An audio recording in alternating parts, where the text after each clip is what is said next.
Hello everyone, welcome to learning with Gautam YouTube channel. तो आज की वीडियो हम करने वाले हैं क्लास 12 सोशियोलॉजी के यानी कि समाज शास्त्र के most important 200 objective question answer को और उन्हीं सभी प्रश्नों को आज के वीडियो में करने वाले हैं जो कि आपके आने वाले एग्जाम के लिए काफ़ी ज़्यादा इंपॉर्टेंट प्रश्न रहने वाला है। तो आप लोग वीडियो को अच्छे से ध्यानपूर्वक और लास्ट तक जरूर देखिएगा। तो चलिए शुरू कर लेते हैं फर्स्ट क्वेश्चन से। और पहला क्वेश्चन है हमारा, the myth of the welfare state नामक पुस्तक के लेखक कौन है, यानी जो पुस्तक है the myth of the welfare state, इसके राइटर कौन है, लेखक कौन है? तो एच.डी. लॉस्की लॉस्की जो है इसके राइटर हैं। ऑप्शन ए हो जाएगा। नेक्स्ट क्वेश्चन है, पितृसत्ता में परंपरा और व्यवहार के नियमों के द्वारा क्या हो जाता है? तो पुरुषों की शक्ति जो होती है वो अधिक हो जाती है पितृसत्ता और परंपरा के व्यवहार के नियमों के द्वारा। ऑप्शन बी हो जाएगा।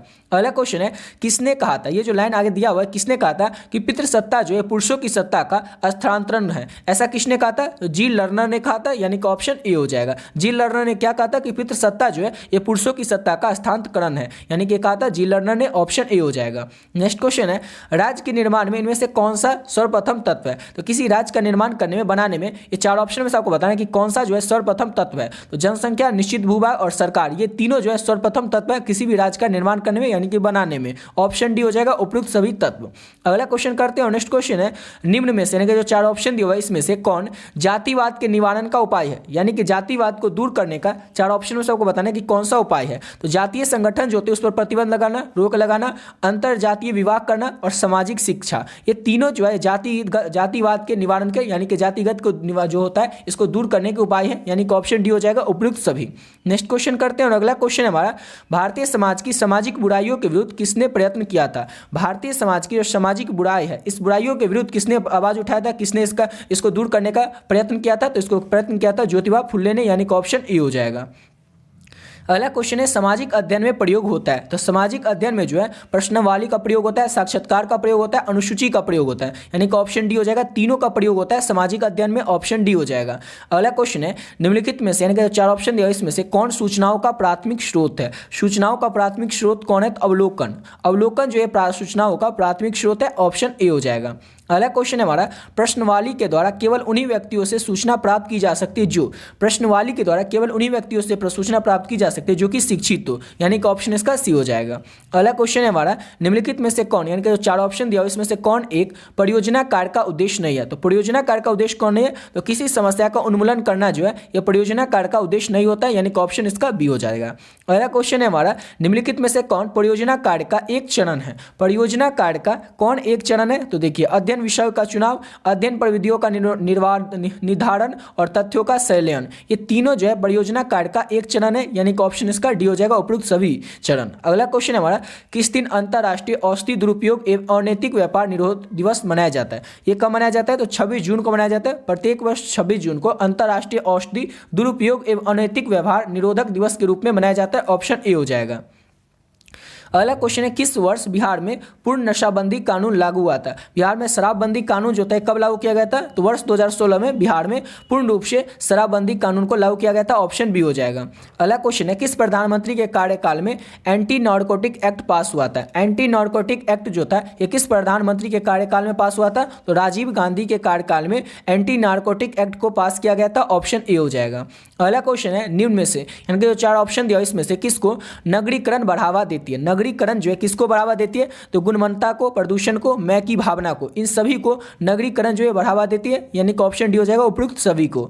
अगला क्वेश्चन हमारा, संस्कृतिकरण की अवधारणा किसने विकसित किया था? संस्कृतिकरण की जो अवधारणा है इसको किसने विकसित किया था? तो एम.एन. श्रीनिवास ने संस्कृतिकरण की अवधारणा को विकसित किया था। ऑप्शन बी हो जाएगा। अगला क्वेश्चन है, धर्मनिरपेक्षता का क्या अर्थ होता है? जो पॉलिटिकल साइंस का एग्जाम हुआ था उसमें क्वेश्चन था कि धर्मनिरपेक्षता किसे कहते हैं? लघु उत्तरीय प्रश्न में था और ऑब्जेक्टिव क्वेश्चन में भी आपसे पूछा जा सकता है। धर्मनिरपेक्षता का अर्थ होता है विभिन्न धर्मों का सह अस्तित्व, यानी कि सभी धर्म जो होगा उसका सह अस्तित्व हो सकता है भारत में, और भारत में क्या है? तो धर्मनिरपेक्षता है।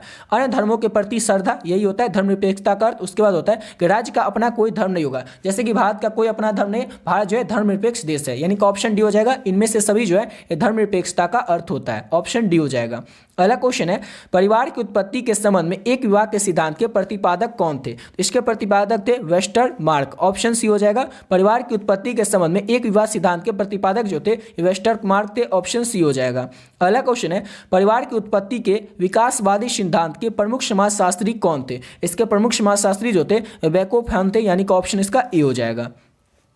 अगला क्वेश्चन है, नेक्स्ट क्वेश्चन हमारा, निम्न में से कौन जनजातीय समाज की समस्याएं नहीं है? जनजातीय समाज की समस्याएं कौन नहीं है? तो इसमें ऑप्शन हो जाएगा बी, छुआछूत जो है ये जनजातीय समाज की समस्याएं नहीं है, ऑप्शन इसका बी हो जाएगा। भूमि विलगाव, उसके बाद हो जाएगा भूमि विलगाव जो है जनजातीय समाज की समस्या जो है लेकिन ये जो छुआछूत ये जनजातीय समाज की समस्याएं नहीं है, ऑप्शन इसका बी हो जाएगा।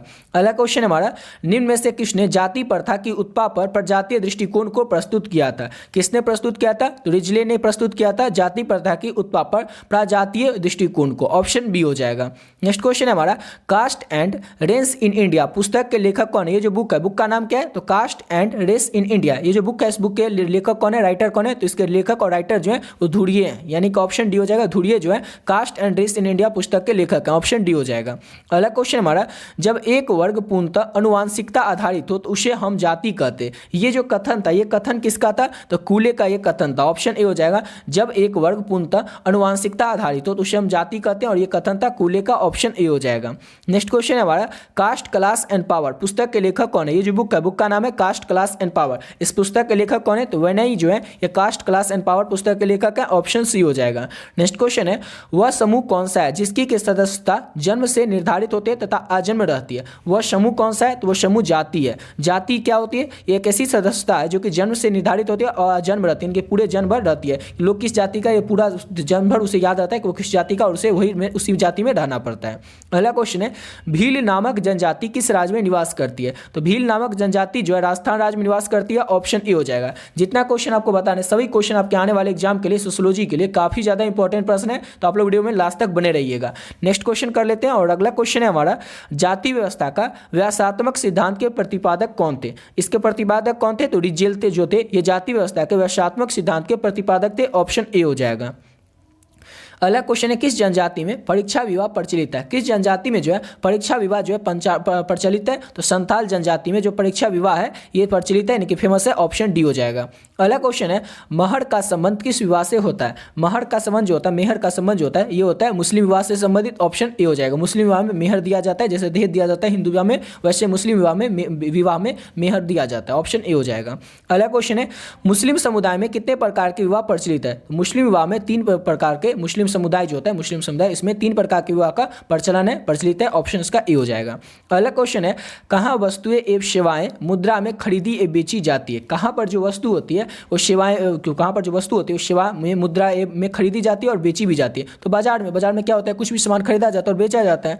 अगला क्वेश्चन है, जिन व्यक्तियों के बीच रक्त या विवाह या प्रत्यक्ष संबंध होता है उसे किस श्रेणी का नातेदारी कहा जाता है? उसे प्राथमिक श्रेणी की नातेदारी कहा जाता है। जिस व्यक्तियों के बीच में रक्त का यानी कि खून का या फिर विवाह या प्रत्यक्ष संबंध हो उसे कहा जाता है प्राथमिक नातेदारी, ऑप्शन ए हो जाएगा। अगला क्वेश्चन है हमारा, जब व्यक्ति प्राथमिक नातेदारी के प्राथमिक संबंधी होते हैं तो उसे किस श्रेणी के नातेदार को कहा जाता है? उसे कहा जाता है द्वितीयक नातेदारी, यानी कि ऑप्शन बी हो जाएगा। सिंपल सा क्वेश्चन है कि जब व्यक्ति जो होता है प्राथमिक नातेदार के प्राथमिक संबंधी में होते हैं, यानी कि जो आपके भाई होंगे, भाई के जो कोई और, जैसे आपके पापा है, पापा के जो बहन का शादी होगा, आपके जैसे फूफा होंगे, तो वो क्या लगेंगे? वो लगेंगे आपके द्वितीयक नातेदारी में, ऑप्शन इसका बी हो जाएगा। अगला क्वेश्चन है, जब व्यक्ति द्वितीयक नातेदारी का प्राथमिक नातेदार होता है तो इस श्रेणी की नातेदारी को क्या कहा जाता है? इसको तृतीयक नातेदारी कहा जाता है, ऑप्शन सी हो जाएगा। सिंपल सा क्वेश्चन है ये सब। तो अगला क्वेश्चन है हमारा, जनजातीय विवाह का स्वरूप क्या होता है? तो जनजातीय विवाह का जो स्वरूप होता है ये अंतर विवाह होता है, ऑप्शन इसका ए हो जाएगा। अगला क्वेश्चन है हमारा, हिंदू समाज में किस प्रकार के विवाह प्रचलित है? तो हिंदू समाज में जो अंतर विवाह ही प्रचलित है, यानी कि ऑप्शन बी हो जाएगा। अगला क्वेश्चन है हमारा, समाजशास्त्र का जन्म कब हुआ था? इंपॉर्टेंट क्वेश्चन है, याद रखना है आप लोगों को कि समाजशास्त्र का जन्म कब हुआ था? तो समाजशास्त्र का जन्म वर्ष 1938 में हुआ था, ऑप्शन इसका ए हो जाएगा।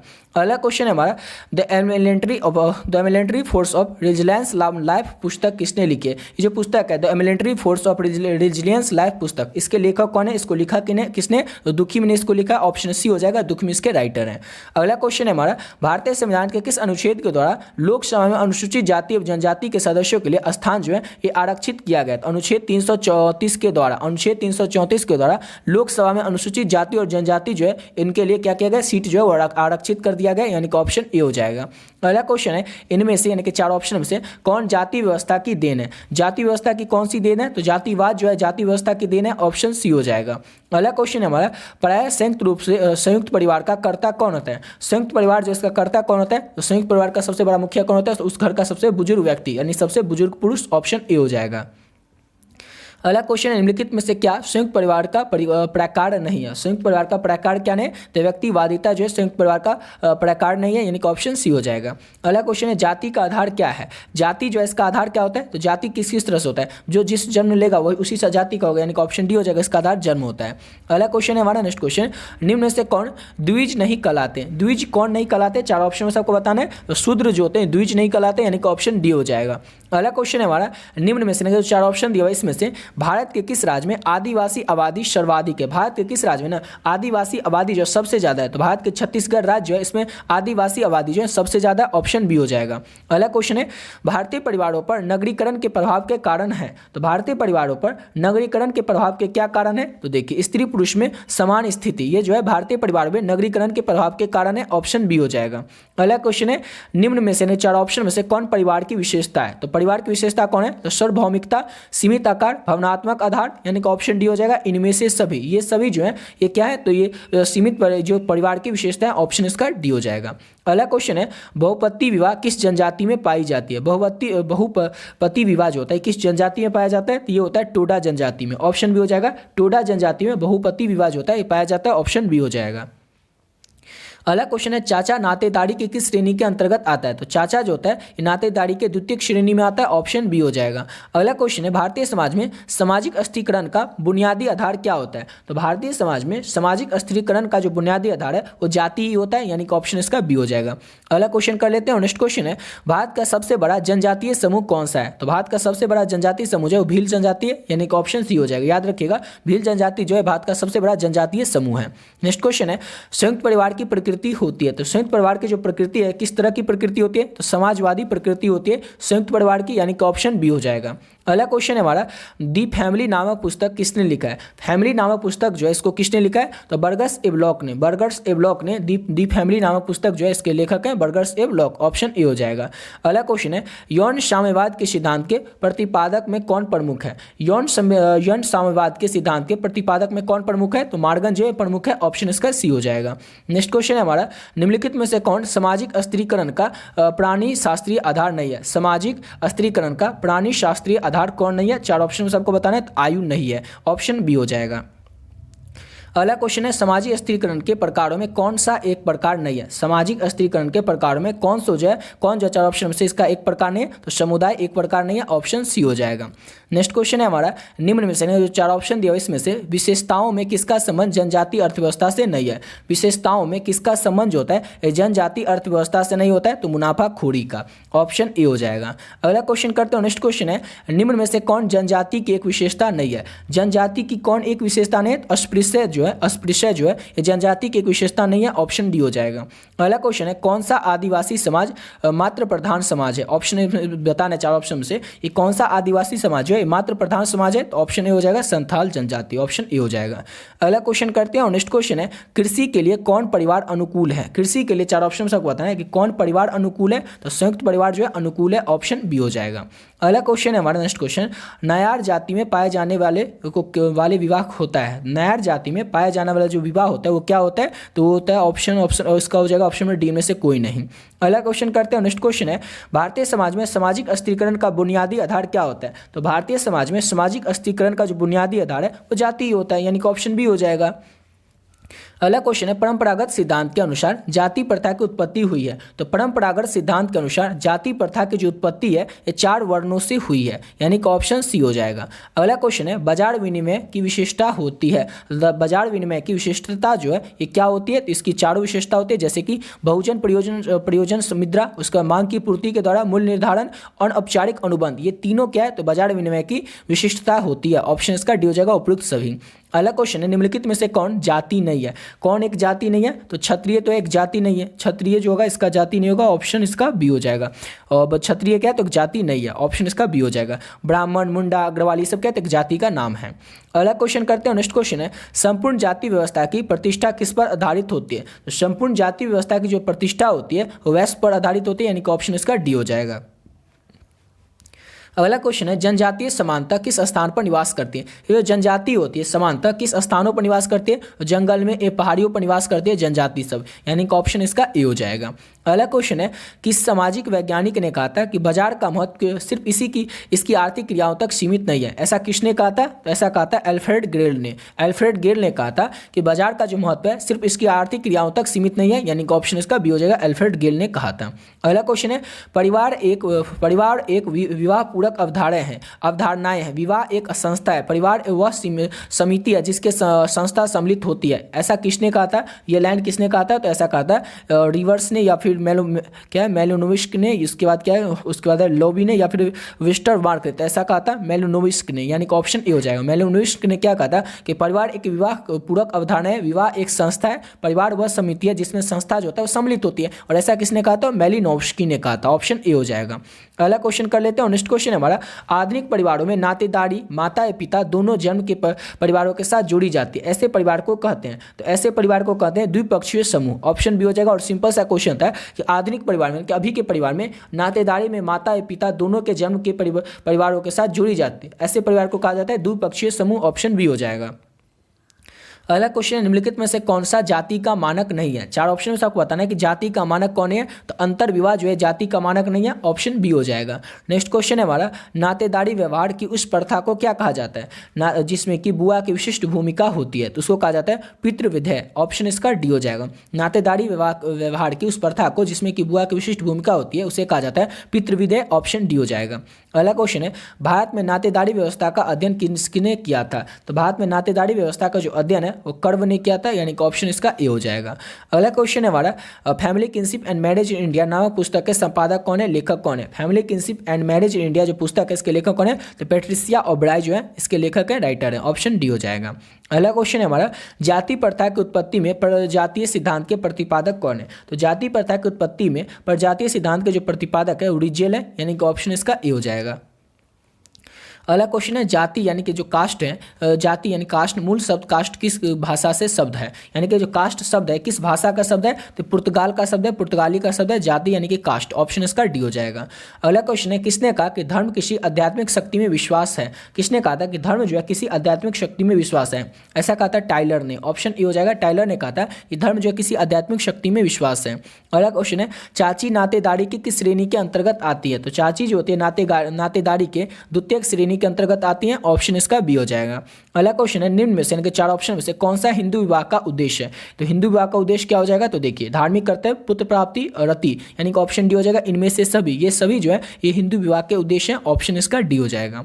अगला क्वेश्चन है निम्न में से कौन सी जनजाति उत्तरी पूर्वी भारत की नहीं है। उत्तरी पूर्वी भारत की जनजाति चार ऑप्शन से आपको बताना है कि कौन सी नहीं है, तो देखिए नागा जनजाति उत्तरी पूर्वी भारत की है, कुकी जनजाति उत्तरी पूर्वी भारत की है, खस जनजाति उत्तरी पूर्वी भारत की, लेकिन बोडा जनजाति जो है ये तो उत्तरी पूर्वी भारत की नहीं है, यानी कि ऑप्शन इसका सी हो जाएगा। अगला क्वेश्चन है मुस्लिम विवाह है एक, तो मुस्लिम विवाह जो होता है एक समझौता होता है, यानी कि ऑप्शन इसका बी हो जाएगा, जिसमें कि मेहर के द्वारा समझौता किया जाता है। मुस्लिम विवाह क्या हो जाता है, एक समझौता होता है। अगला क्वेश्चन है किस समाज में हट विवाह का प्रचलन है, ऐसा कौन सा समाज है जिसमें कि हट विवाह का प्रचलन है, तो जनजातीय समाज में जो है हट विवाह का प्रचलन होता है, यानी कि ऑप्शन इसका सी हो जाएगा। अगला क्वेश्चन है सहपलायन विवाह एक प्रकार का विवाह, यानी कि सहपलायन विवाह जो है किस प्रकार का विवाह, तो जनजातीय समाज में होता है सहपलायन विवाह, यानी कि ऑप्शन ए हो जाएगा।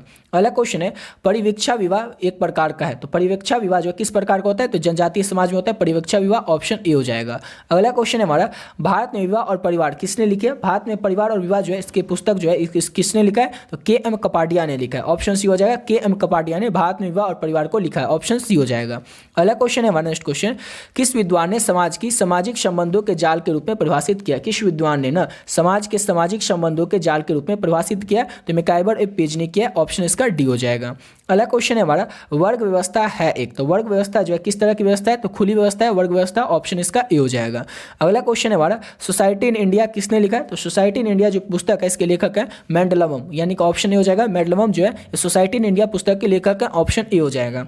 नेक्स्ट क्वेश्चन है निम्नलिखित में से चार ऑप्शन में से कौन बंद स्त्रीकरण का उदाहरण कौन सा है। चार ऑप्शन से आपको बताना है कि बंद स्त्रीकरण का उदाहरण कौन सा है, तो देखिए जाति जो होता है ये बंद स्त्रीकरण का उदाहरण होता है। ऑप्शन सी हो जाएगा।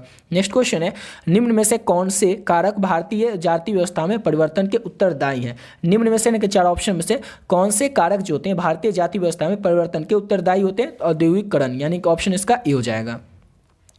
अगला क्वेश्चन है, इनमें से कौन आदिम अर्थव्यवस्था का दूसरा स्तर है? आदिम अर्थव्यवस्था का दूसरा स्तर जो है कौन है? तो पशु चारण स्तर, यानी कि ऑप्शन सी हो जाएगा।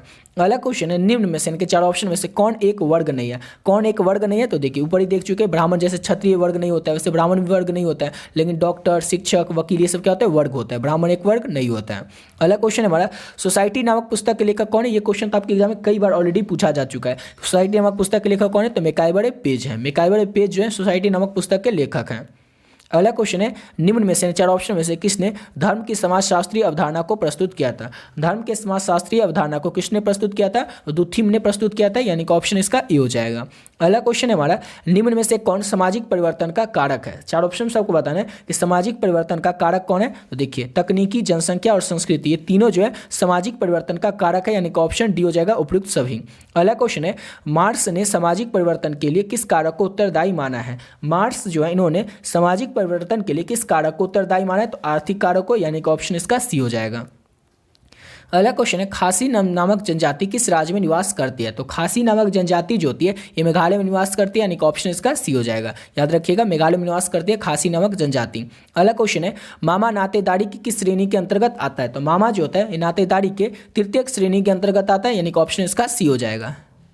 नेक्स्ट क्वेश्चन कर लेते हैं, और अगला क्वेश्चन है हमारा, विनिमय विवाह का स्वरूप किस समाज में प्रचलित है? तो विनिमय विवाह का जो स्वरूप होता है ये आदिवासी समाज में प्रचलित होता है, यानी कि ऑप्शन सी हो जाएगा। नेक्स्ट क्वेश्चन है, 100 नंबर क्वेश्चन है हमारा, मुस्लिम महिला तलाक के पर आधारों का संरक्षण अधिनियम किस वर्ष पारित हुआ था? मुस्लिम तलाक पर आधारों का जो संरक्षण था ये पारित कब हुआ था, किस वर्ष हुआ था? तो वर्ष 1986 में मुस्लिम तलाक पर अधिकारों का जो संरक्षण था ये हुआ था पारित, यानी कि ऑप्शन बी हो जाएगा 1986 में। नेक्स्ट क्वेश्चन है, कास्ट क्लास एंड ऑक्यूपेशन नामक पुस्तक को किसने लिखा है? तो कास्ट क्लास एंड ऑक्यूपेशन नामक जो पुस्तक है इसके राइटर कौन है? जे.एस. घुरिये हैं, यानी कि ऑप्शन बी हो जाएगा। अगला क्वेश्चन कर लेते हैं, नेक्स्ट क्वेश्चन है हमारा, किस वर्ष हिंदू दत्तक ग्रहण और भरण पोषण अधिनियम को पारित किया गया था? तो वर्ष 1956 में हिंदू दत्तक ग्रहण भरण पोषण अधिनियम जो था इसको पारित किया गया था, यानी कि ऑप्शन ए हो जाएगा। अगला क्वेश्चन है, हिंदू किंगशिप नामक पुस्तक के लेखक कौन है? ये क्वेश्चन भी ऑलरेडी कई बार आपके एग्जाम में पूछा गया क्वेश्चन है कि हिंदू किंगशिप नामक पुस्तक के लेखक कौन है, राइटर कौन है? तो के.एम. कपाडिया जो है ये हिंदू किंगशिप नामक पुस्तक के लेखक हैं। अगला क्वेश्चन है हमारा, जी.पी. मॉर्डक ने कितने प्रकार के द्वितीयक नातेदारी का उल्लेख किया? कितने प्रकार के द्वितीयक नातेदारी का उल्लेख किया किसने? तो जी.पी. मॉर्डक ने। कितने प्रकार के? तो 33 प्रकार के, ऑप्शन ए हो जाएगा। अगला क्वेश्चन है हमारा, आदिम समाज में जादू के कौन से प्रकार को सामाजिक स्वीकृति प्राप्त हुआ है? आदिम समाज जो है इसमें जादू के कौन से प्रकार के सामाजिक स्वीकृति प्राप्त हुआ है? तो सफेद जादू, ऑप्शन इसका सी हो जाएगा। अगला क्वेश्चन हमारा, निम्न में से कौन एक अनुसूचित जाति नहीं है? अनुसूचित जनजाति जो है वो कौन नहीं है चार ऑप्शन में से? तो मुसहर ये भी अनुसूचित जाति है, दुशाद ये भी जनजाति अनुसूचित जाति है, और रजक ये भी अनुसूचित जाति है, लेकिन धनुक जो होता है अनुसूचित जाति नहीं होता है, यानी कि ऑप्शन इसका डी हो जाएगा। अगला क्वेश्चन है, युवा संगठन किस समाज में पाया जाता है? तो युवा संगठन जो होता है ये आदिम समाज में पाया जाता है, यानी कि ऑप्शन सी हो जाएगा। नेक्स्ट क्वेश्चन है, बिटलाहा परंपरा किस समाज में पाई जाती है? बिटलाहा परंपरा जो है किस समाज में पाई जाती है? तो आदिम समाज में पाई जाते हैं बिटलाहा परंपरा, यानी कि ऑप्शन ए हो जाएगा। अगला क्वेश्चन है, किस वर्ष घरेलू हिंसा कानून को पास किया गया था? तो वर्ष 2005 में घरेलू हिंसा कानून जो था इसको पारित किया गया था, पास किया गया था, ऑप्शन ए हो जाएगा। अगला क्वेश्चन है, निम्न में से किनके प्रयासों से सती प्रथा का उन्मूलन हुआ था, संभव हुआ था? तो सती प्रथा का जो अंत हुआ था, उन्मूलन हुआ था, ये किनके प्रयासों से संभव हो पाया था? तो राजा राम मोहन राय के प्रयासों से सती प्रथा का उन्मूलन हो पाया था, ऑप्शन ए हो जाएगा। नेक्स्ट क्वेश्चन है, 1856 में निम्न में से यानी कि चार ऑप्शन में से किनके प्रयास से विधवा विवाह कानून पारित हुआ था? तो विधवा विवाह कानून जो था ये भी राजा राम मोहन राय के प्रयासों से पारित हुआ था, ऑप्शन हो जाएगा। दोनों क्वेश्चन को याद रखिएगा, जैसे कि क्वेश्चन है हमारा कि विधवा विवाह को पारित जो हुआ था किसके प्रयासों से हुआ था? तो राजा राम मोहन राय के, ये तो हुआ था ईश्वरचंद विद्यासागर के प्रयासों से। इसमें ईश्वरचंद विद्यासागर है तो पहले आप लोग ईश्वरचंद विद्यासागर लगाइए, क्योंकि ऑप्शन में अगर रहेगा राम मोहन राय तो आप लोग पहले ये लगाइएगा, लेकिन अगर ऑप्शन में ये भी रहेगा तो पहले ये लगाइएगा, ये नहीं होगा। लेकिन अगर ये नहीं रहे किसी ऑप्शन में तो आप लोग इसको राजा राम मोहन राय भी आप लोग लगा सकते हैं, समझ गए? इनके भी प्रयास थे, लेकिन ज़्यादा इनके प्रयास थे ईश्वरचंद विद्यासागर के, इसलिए अगर ऑप्शन में दिया रहेगा ईश्वरचंद विद्यासागर तो आप लोग इसका ऑप्शन में डी लगाएगा, जो भी ऑप्शन में दिया रहेगा वो लगेगा। लेकिन ऑप्शन में अगर ये दिया नहीं रहे तो आप लोग राजा राम मोहन राय भी लगा सकते हैं। तो दोनों क्वेश्चन को याद रखिएगा कि सती प्रथा का उन्मूलन यानी कि अंत हुआ था राजा राम मोहन राय के प्रयासों से, उसका विधवा विवाह कानून जो पारित हुआ था ये ईश्वरचंद विद्यासागर के प्रयासों से पारित हुआ था, और सेकंड ऑप्शन में हुआ था मतलब दोनों के प्रयासों से, राजा राम मोहन राय के भी प्रयासों से। अगला क्वेश्चन है संयुक्त राष्ट्र संघ के द्वारा अंतर्राष्ट्रीय महिला दिवस कब मनाया गया था? तो संयुक्त राष्ट्र संघ के द्वारा अंतर्राष्ट्रीय महिला दिवस जो होता है ये वर्ष 1975 से 85 में मनाया गया था। ऑप्शन इसका ए हो जाएगा। अगला क्वेश्चन है प्रधानमंत्री रोजगार योजना किस क्षेत्र के युवकों को रोजगार प्रदान करती है? तो ग्रामीण एवं नगरीय क्षेत्र के युवकों को रोजगार प्रदान करती है प्रधानमंत्री रोजगार योजना। ऑप्शन बी हो जाएगा। अगला क्वेश्चन है जातीय पूर्वाग्रह का अर्थ होता है। तो जातीय पूर्वाग्रह का क्या अर्थ होता है? तो इसका अर्थ होता है किसी जाति से संबंधित अवैज्ञानिक एवं गलत अवधारणा। किसी जाति से संबंधित अवैज्ञानिक एवं गलत अवधारणा जो है जातीय पूर्वाग्रह का अर्थ होता है। ऑप्शन डी हो जाएगा।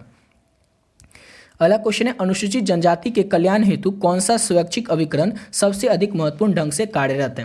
अनुसूचित जनजाति के कल्याण के हेतु कौन सा स्वैच्छिक अभिकरण जो है ये सबसे महत्वपूर्ण ढंग से काम करता है? तो भारतीय आदिम जाति सेवा संघ यानी कि ऑप्शन डी हो जाएगा। अगला क्वेश्चन है भारत में जनसंख्या की दृष्टि से कौन सा अल्पसंख्यक समूह का सबसे छोटा है? कौन सा है? तो जैन जो है सबसे छोटा जाति है यानी कि ऑप्शन इसका सी हो जाएगा। अगला क्वेश्चन है हमारा मुस्लिम समाज में व्यापक पैमाने पर सुधार आंदोलन कार्य किसने किया था? तो मुस्लिम समाज में व्यापक पैमाने पर सुधार आंदोलन का जो काम था ये सैयद अहमद खान ने किया था यानी कि ऑप्शन इसका सी हो जाएगा। अगला क्वेश्चन है हमारा पूर्वाग्रह की सीख सर्वप्रथम किस व्यक्ति पूर्वाग्रह की जो सीख है सर्वप्रथम व्यक्ति को कहाँ से होती है? पूर्वाग्रह की जो सीख होती है व्यक्ति को सबसे पहले परिवार से होती है यानी कि ऑप्शन इसका ए हो जाएगा। अगला क्वेश्चन है हमारा पूर्वाग्रह लोगों के किस स्तर को प्रभावित करता है? तो पूर्वाग्रह जो है लोगों के व्यवहारिक स्तर को प्रभावित करता है यानी कि ऑप्शन सी हो जाएगा। अगला क्वेश्चन है निम्नलिखित में से कौन सी समस्या भारतीय नारियों की नहीं है? भारतीय नागरिकों की कौन सी समस्या नहीं है? तो लिंग समानता जो है भारतीय नारियों की समानता नहीं है यानी कि ऑप्शन इसका ए हो जाएगा। अगला क्वेश्चन है हमारा जनजातियों पर अत्याचार को रोकने के लिए केंद्र सरकार के द्वारा अत्याचार निरोधक अधिनियम को कब लागू किया गया था? इसको लागू किया गया था वर्ष 1989 में। वर्ष 1989 में जनजातियों पर अत्याचार को रोकने के लिए केंद्र सरकार के द्वारा अत्याचार निरोधक कानून अधिनियम को पारित किया गया था। समझ गए? ऑप्शन बी हो जाएगा 1989 में। अगला क्वेश्चन है अस्पृश्यता का संबंध किससे होता है? तो जाति प्रथा से अस्पृश्यता का संबंध होता है। ऑप्शन इसका सी हो जाएगा। अगला क्वेश्चन है हमारा भारत में अल्पसंख्यकों के अंतर्गत कौन नहीं आते हैं? तो भारत में अल्पसंख्यकों के अंतर्गत जो होते हैं जातीय अल्पसंख्यक नहीं आते हैं यानी कि ऑप्शन डी हो जाएगा। अगला क्वेश्चन है वर्तमान में यानी कभी के समय भारत में जनजातियों की सर्वप्रमुख समस्याएं क्या हैं? तो संस्कृति ग्रहण पर संस्कृति ग्रहण करना जो है वर्तमान समय में यानी कभी के समय में जनजातियों की सर्वप्रमुख समस्याएं। ऑप्शन डी हो जाएगा। अगला क्वेश्चन है भारत सरकार के द्वारा अनुसूचित जातियों पर अधिकृत अनुसूचित कब घोषित की गई थी? ये घोषित की गई थी वर्ष 1935 में। ऑप्शन सी हो जाएगा। भारत सरकार के द्वारा अनुसूचित जातियों की अधिकृत अनुसूची जो थी ये सन 1935 में घोषित की गई थी। ऑप्शन सी हो जाएगा। नेक्स्ट क्वेश्चन है अस्पृश्यता के मुख्य कौन कौन से आयाम होते हैं? अस्पृश्यता के मुख्य कौन कौन से आयाम होते हैं? तो देखिए और इसका आयाम होता है शोषण का। ऑप्शन सी हो जाएगा। शोषण जो होता है ये अस्पृश्यता के मुख्य आयाम होते हैं। ऑप्शन सी हो जाएगा। अगला क्वेश्चन है हमारा सरकारी स्कूल में दलितों को दाखिल कराने के लिए अधिनियम जो होता है कब बनाया गया था? तो 1849 में यानी कि 1849 में सरकारी स्कूल में दलितों को दाखिल करवाने के लिए अधिनियम जो होता है इसको बनाया गया था। ऑप्शन इसका बी हो जाएगा। अगला क्वेश्चन है हमारा स्त्री पुरुष तुलना नामक पुस्तक के लेखक कौन है? तो स्त्री पुरुष तुलना नामक जो पुस्तक है इसके लेखक कौन है? तो ताराबाई शिंदे। ताराबाई शिंदे जो है स्त्री पुरुष तुलना नामक पुस्तक के लेखिका है। ऑप्शन बी हो जाएगा। अगला क्वेश्चन है किन्होंने सीमांत व्यक्ति की अवधारणा दी है? किन्होंने ना चार ऑप्शन में से आपको बताना है कि सीमांत व्यक्ति की अवधारणा किसने दिया? तो मर्टन ने दिया सीमांत व्यक्ति की अवधारणा। ऑप्शन बी हो जाएगा। नेक्स्ट क्वेश्चन है हमारा मंडल आयोग संबंधित है। तो मंडल आयोग जो है किससे संबंधित है? तो अन्य पिछड़े वर्गों से संबंधित है मंडल आयोग यानी कि ऑप्शन सी हो जाएगा। नेक्स्ट क्वेश्चन है निम्न में से चार ऑप्शन में से भारत के किस राज्य में ईसाइयों की संख्या जो होती है सर्वाधिक होती है? तो भारत का जो केरल राज्य इसमें ईसाइयों का जो सर्वाधिक है यानी कि भारत में ये जो केरल भारत का जो केरल राज्य ईसाइयों की जो संख्या है सबसे ज़्यादा है भारत के केरल राज्य में। ऑप्शन डी हो जाएगा। अगला क्वेश्चन है कृषक समाजों एवं जनजातीय समाजों की सामाजिक संरचनाओं की तुलना पर्याय निम्न में से किस आधार पर की गई है? तो ये किस आधार पर की गई? तो भौगोलिक पृथक्करण के आधार पर की गई है। ऑप्शन बी हो जाएगा। अगला क्वेश्चन है स्थिरीकरण में निम्नलिखित में से कौन सी अवधारणा निहित होती है? तो स्थिरीकरण में निम्नलिखित में से कौन सी अवधारणा जो होती है वो निहित होती है? तो ऑप्शन बी हो जाएगा संदर्भ समूह की अवधारणा। ऑप्शन बी हो जाएगा। अगला क्वेश्चन है हमारा 2001 की जनगणना रिपोर्ट में विकलांगता के कितने प्रकार बताए गए हैं? तो विकलांगता के जो है 3 प्रकार बताए गए 2001 की जनगणना रिपोर्ट में। ऑप्शन इसका बी हो जाएगा। अगला क्वेश्चन हमारा, भारत में अन्य पिछड़े वर्गों को 27% आरक्षण देने का निर्णय उच्चतम न्यायालय ने यानी कि सुप्रीम कोर्ट ने कब लिया था? तो ऑप्शन बी हो जाएगा 1992 में लिया था। भारत में अन्य पिछड़ा वर्गों को 27% आरक्षण देने का जो निर्णय है ये उच्चतम न्यायालय ने वर्ष 1992 में लिया था। ऑप्शन बी हो जाएगा। अगला क्वेश्चन हमारा, सन 2001 की जनगणना के अनुसार अनुसूचित जातियों की संख्या बिहार की जनसंख्या का कितना प्रतिशत होती है? कितना प्रतिशत होती है? तो 15.74% होती है। ऑप्शन सी हो जाएगा। अगला क्वेश्चन है हमारा, भारत में अनुसूचित जातियों के आरक्षण का प्रावधान संविधान के किस धारा के अंतर्गत है? भारत में अनुसूचित जातियों के आरक्षण का जो प्रावधान है इस संविधान के 335वें धारा के अंतर्गत आता है। ऑप्शन इसका डी हो जाएगा। अगला क्वेश्चन है, निम्नलिखित में से संविधान के कौन से अनुच्छेद अनुसूचित जातियों के कल्याण और विकास से संबंधित है? तो अनुच्छेद 15 जो है, अनुच्छेद 15 अनुसूचित जातियों के कल्याण और विकास से संबंधित अनुच्छेद है। अनुच्छेद 15 ऑप्शन सी हो जाएगा।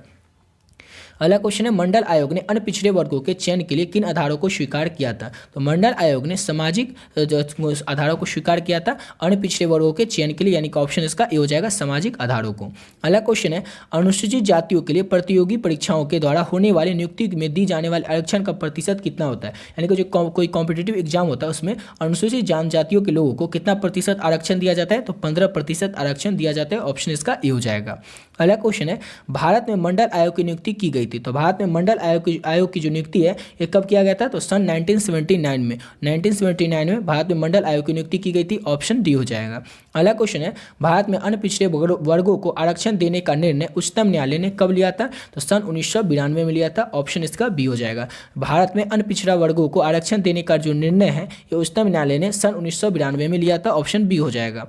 अगला क्वेश्चन है, निम्नलिखित में से किस लेखक ने सामाजिक विषमताओं के विस्तार का अध्ययन किया है? किस लेखक ने, चार ऑप्शन आपको बताना है, इन्होंने सामाजिक विषमताओं के विस्तार का अध्ययन किया है? तो आनंद बिताई ने। ऑप्शन इसका डी हो जाएगा। आनंद बिताई ने सामाजिक विषमताओं के विस्तार का अध्ययन किया। ऑप्शन डी हो जाएगा। अगला क्वेश्चन है, जब लैंगिक विषमता को सामाजिक तथा धार्मिक नियमों की स्वीकृति प्राप्त होती है तब उसे क्या कहा जाता है? तब उसे कहा जाता है संस्थागत विशेषता। ऑप्शन इसका डी हो जाएगा। जब लैंगिक विषमता को सामाजिक तथा धार्मिक नियमों की स्वीकृति प्राप्त होती है तब उसे कहा जाता है संस्थागत विशेषता। ऑप्शन डी हो जाएगा। अगला क्वेश्चन है हमारा, भारत सरकार ने सर्वप्रथम अल्पसंख्यक आयोग की स्थापना किस वर्ष की थी? तो भारत सरकार ने सर्वप्रथम 1992 में अल्पसंख्यक आयोग की स्थापना की थी। ऑप्शन ए हो जाएगा।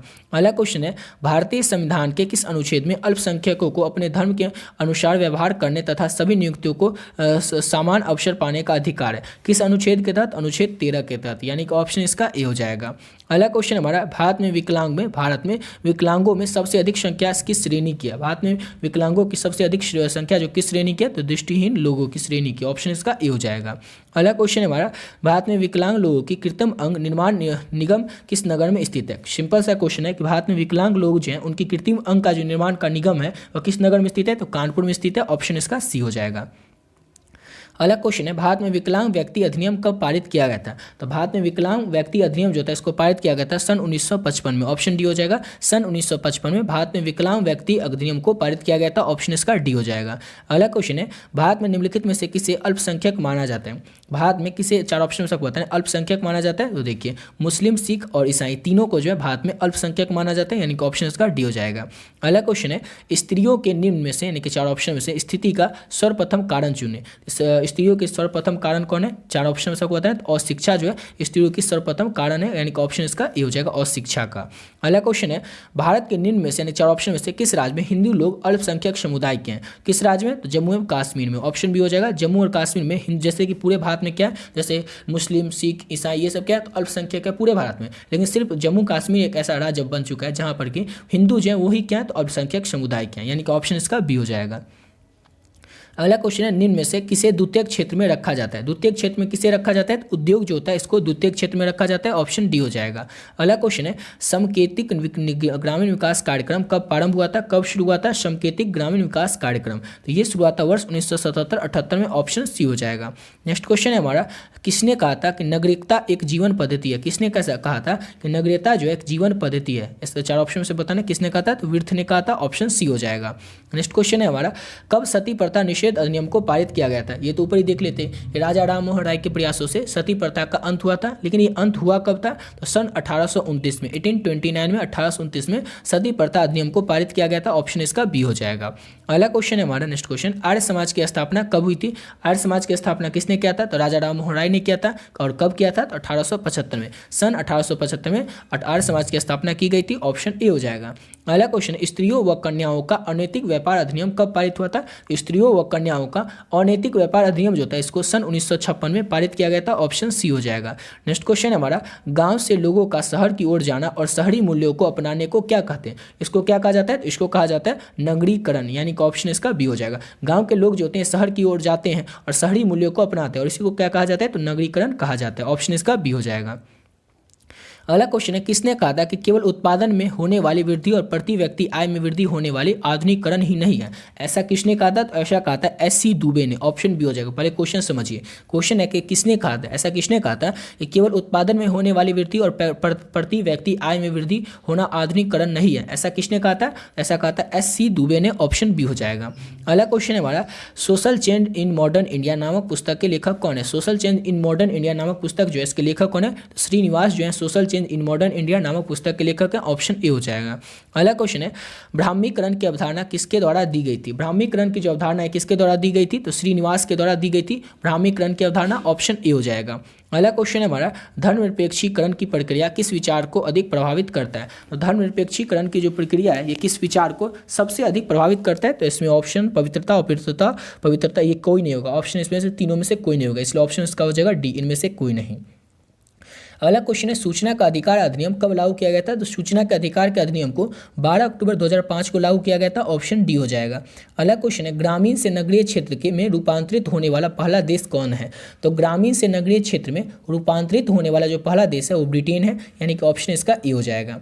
नेक्स्ट क्वेश्चन करते हैं, और अगला क्वेश्चन हमारा, मॉडर्नाइजेशन ऑफ इंडियन डिक्टेटेशन नामक पुस्तक किसने लिखा है? इसके लेखक कौन है? तो चार ऑप्शन आपको बताना है। इसके लेखक है योगेंद्र सिंह। योगेंद्र सिंह जो है मॉडर्नाइजेशन ऑफ इंडियन डिक्टेटेशन नामक पुस्तक के लेखक है। देखिए बुक वाला जितना नाम बताना है कि किस पुस्तक के कौन राइटर, ये तो फिक्स है, इसको तो आप लोग याद किसी भी तरीके से करिए लीजिएगा। ये बुक वाला क्वेश्चन जो है हर एक साल पूछा ही जाता है कि इसके राइटर कौन है, उसके राइटर कौन है। जैसे कि पूछा जाएगा कि मॉडर्नाइजेशन ऑफ इंडियन ट्रेडिशन नामक पुस्तक के लेखक कौन है? तो योगेंद्र सिंह है। ये सब क्वेश्चन आप लोगों को पूछा ही जाता है और इस साल भी पूछा ही जाएगा। अगला क्वेश्चन है, अर्बनाइजेशन एंड सोशल चेंज नामक पुस्तक के लेखक कौन है? अर्बनाइजेशन एंड सोशल चेंज जो पुस्तक है इसके लेखक कौन है? तो शोभित जैन है। शोभित जैन जो है अर्बनाइजेशन एंड सोशल चेंज नामक पुस्तक के लेखक है।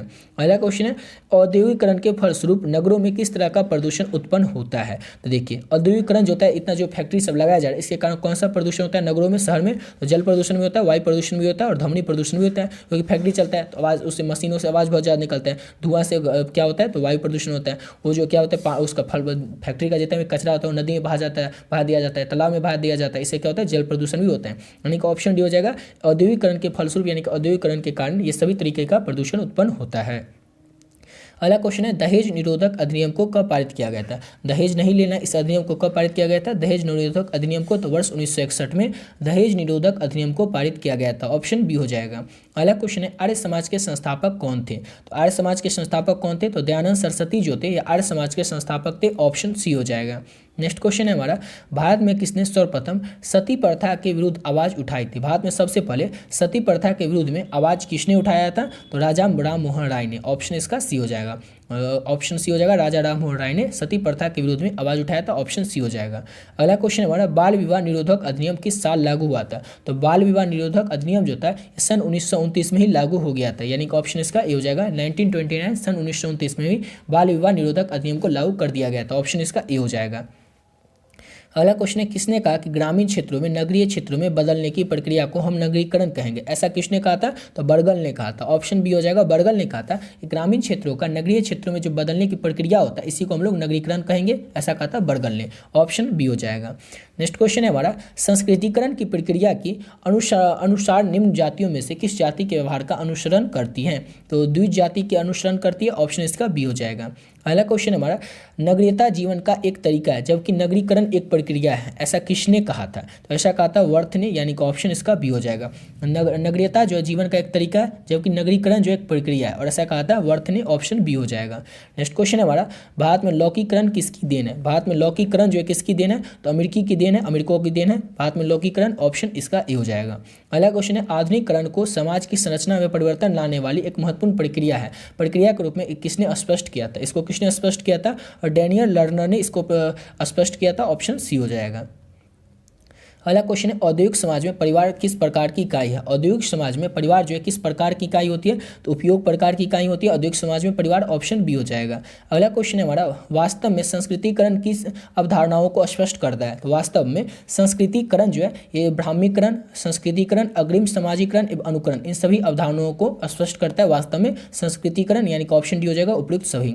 अगला क्वेश्चन है, पश्चिमीकरण के कारण समाज में किस वर्ग का उदय हुआ था? पश्चिमीकरण के कारण समाज के किस वर्ग का उदय हुआ था? तो उच्च वर्ग का उदय हुआ था पश्चिमीकरण के कारण समाज में, ऑप्शन ए हो जाएगा। अगला क्वेश्चन है, ग्रीकीकरण सबसे ज़्यादा कहाँ पे होता है? ग्रीकीकरण जो होता है सबसे ज़्यादा कहाँ पे होता है? तो महाराष्ट्र में होता है, यानी कि ऑप्शन इसका डी हो जाएगा।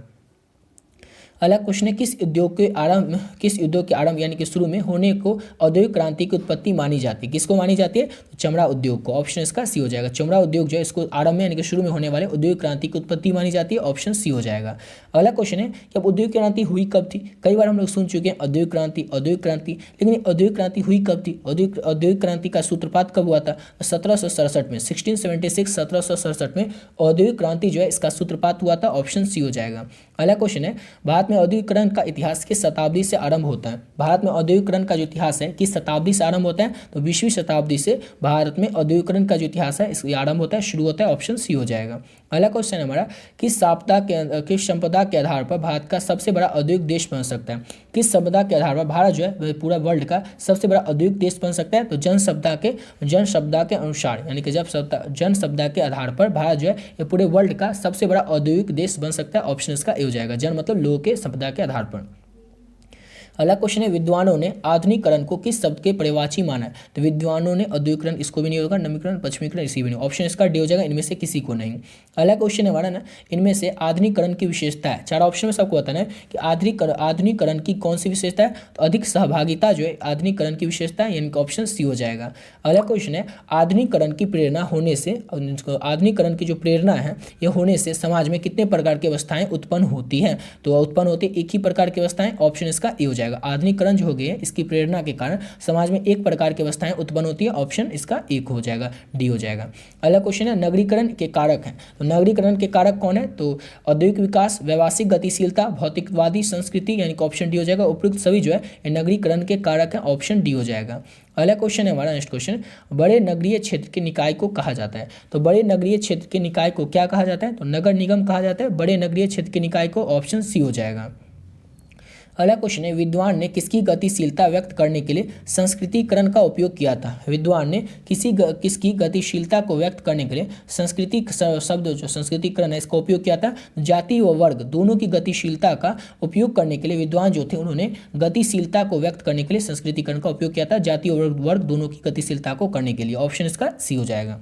अगला क्वेश्चन है, निम्नलिखित में से कौन सी दशा औद्योगिक समाज की विशेषता नहीं है? कौन सी दशा, जो चार ऑप्शन से कहते हैं ये जो है ये समाज की औद्योगिक विशेषता नहीं है, ऑप्शन इसका क्या हो जाएगा? तो ऑप्शन इसका हो जाएगा, ऑप्शन में क्या है? तो हस्तशिल्प का विकास, क्या हस्तशिल्प का विकास, उसके बाद क्या बड़ी मात्रा में उत्पादन, तो ये हो जाएगा हस्तशिल्प का विकास हो जाएगा, ऑप्शन इसका ए हो गया। क्योंकि औद्योगिक समाज की विशेषता कौन है? तो हस्तशिल्प, क्योंकि हाथ से बनाया गया जो होगा सामान वो तो नहीं होगा औद्योगिक समाज की विशेषता, यानी कि वो तो फैक्ट्री में नहीं बनाया जाएगा, हाथ से बनाया जाएगा, घर में बनाया जाएगा, यानी कि ऑप्शन इसका ए हो जाएगा। अगला क्वेश्चन है हमारा, निम्नलिखित में से किस लेखक ने भारत में सामाजिक परिवर्तन की प्रक्रियाओं को विस्तृत वर्णन प्रस्तुत किया है? किस लेखक ने ऐसा लिखा है? तो एम.एन. श्रीनिवास ने लिखा है, ऑप्शन इसका डी हो जाएगा। भारत में एम.एन. श्रीनिवास ने जो भारत में सामाजिक परिवर्तन है इसकी प्रक्रिया को विस्तृत वर्णन प्रस्तुत किया, एम.एन. श्रीनिवास ने, ऑप्शन डी हो जाएगा। अगला क्वेश्चन है, भारत में कौन सी दशा उपनिवेशवाद का परिणाम है? भारत में कौन सी दशा जो है ये उपनिवेशवाद का परिणाम है? उपनिवेशवाद क्या होता है ये आपसे एग्जाम में पूछा जाएगा सब्जेक्टिव क्वेश्चन में, और सब्जेक्टिव क्वेश्चन आप लोग को लघु उत्तरीय और दीर्घ उत्तरीय प्रश्न दोनों आप लोग को ऑलरेडी पिछले वीडियो में बता चुके हैं। उस वीडियो का लिंक आपको डिस्क्रिप्शन बॉक्स में मिल जाएगा, या फिर आप लोग चाहें तो चैनल के प्लेलिस्ट सेक्शन में जाकर के देख सकते हैं। तो क्वेश्चन है हमारा कि निम्नलिखित में से कौन उपनिवेशवाद का परिणाम है। 4 ऑप्शन आपको बताना है। वैज्ञानिक शिक्षा का जो आरंभ है ये उपनिवेशवाद का परिणाम है, ऑप्शन सी हो जाएगा। अगला क्वेश्चन है, निम्नलिखित में से कौन सी दशा भारत में नगरीकरण का परिणाम नहीं है। कौन सी दशा जो है भारत में नगरीकरण का परिणाम नहीं है। तो अनौपचारिक संबंधों में वृद्धि, ये जो है भारत में नगरीकरण का परिणाम नहीं है, ऑप्शन बी हो जाएगा। अगला क्वेश्चन हमारा, उपनिवेशवाद किस दशा का परिणाम है। तो उपनिवेशवाद जो होता है साम्राज्यवाद का परिणाम होता है, यानी कि ऑप्शन सी हो जाएगा। अगला क्वेश्चन है हमारा, औद्योगिकरण के फलस्वरूप नगरों में किस तरह का प्रदूषण होता है। औद्योगिकरण के फलस्वरूप यानी कि औद्योगिकरण के कारण नगरों में किस तरह का प्रदूषण होता है। तो देखिए औद्योगिक, ये तो ऊपर ही देख लेते हैं, जल प्रदूषण, वायु प्रदूषण और ध्वनि प्रदूषण, ये सभी प्रदूषण होता है औद्योगिकरण फैक्ट्री के कारण, ऑप्शन डी हो जाएगा।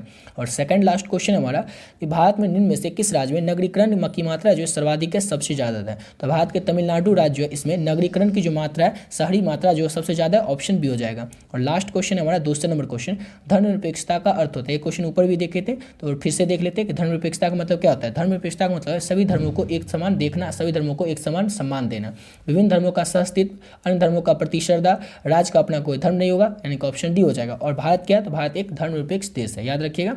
इसी के साथ वीडियो पे कंप्लीट करते हैं। आशा करता हूँ आप लोग को वीडियो अच्छा लगा होगा। मिलते हैं नेक्स्ट वीडियो में, नए वीडियो के साथ, जिसमें कि समाजशास्त्र के यानी कि सोशियोलॉजी के लघु उत्तरीय और दीर्घ उत्तरीय प्रश्नों को करेंगे। ठीक है, मिलते हैं नेक्स्ट वीडियो में नए वीडियो के साथ।